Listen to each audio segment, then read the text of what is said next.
এই হাসানপুরের মতো মাঠে যেখানে 1 ওভারে 20 রান কিছুই না, সেখানে 3 ওভারে 17 রান দেওয়া অনেক ট্যালেন্টের পরিচয় দিয়ে থাকেন এই সোহেল মজিস্টরের সোহেল অনেক ভালো মানের একজন বলার। ব্যাটসম্যানকে ট্র্যাপ করে তিনি বল করতে পারেন।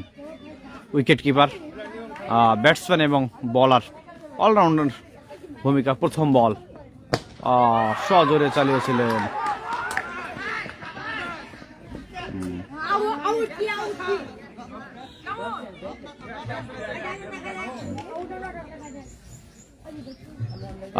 দারুণ বিচক্ষণ আম্পায়ার বলতে হয় এখানে। ইজাজের ক্ষেত্রে অনেক কৌশলী, ইজাজ আহমেদ অনেক কৌশলী ক্ষেত্রে। তিনি উইকেট কিপার থেকে প্রতি বলে আবেদন করেন বলতে হয়, আম্পায়ারকে বিভ্রান্ত করার একটা চেষ্টা। সেক্ষেত্রে অনেক চতুরতার পরিচয় দিলেন আম্পায়ার দ্বয়।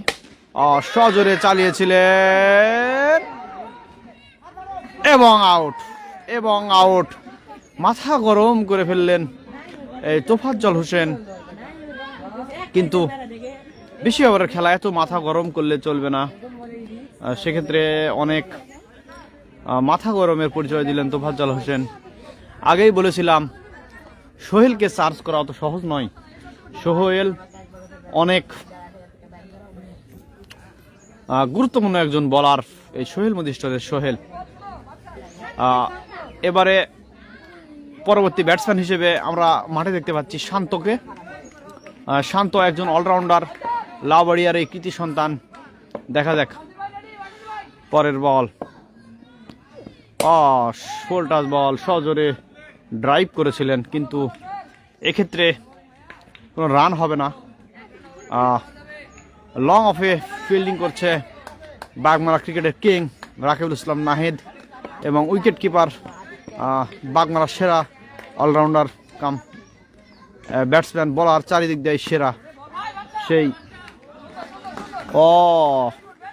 দারুণ একটি শট আমরা লক্ষ্য করলাম শান্তর কাছ থেকে।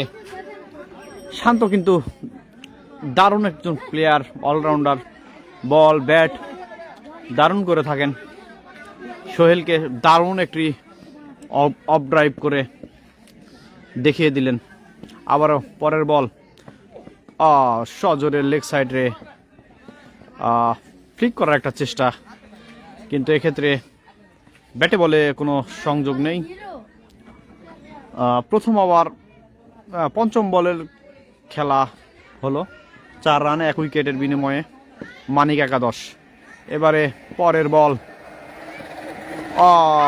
এবং আউট। সেই সোহেল মজিস্টরের সোহেল আবার আউট হয়ে গেলেন। সোহেল মজিস্টরের সোহেল আবার আউট হয়ে গেলেন এবং দারুণ একটি রৌদ্রোজ্জ্বল আবহাওয়া আজকে ক্রিকেটিং ওয়েদার। এই ওয়েদারে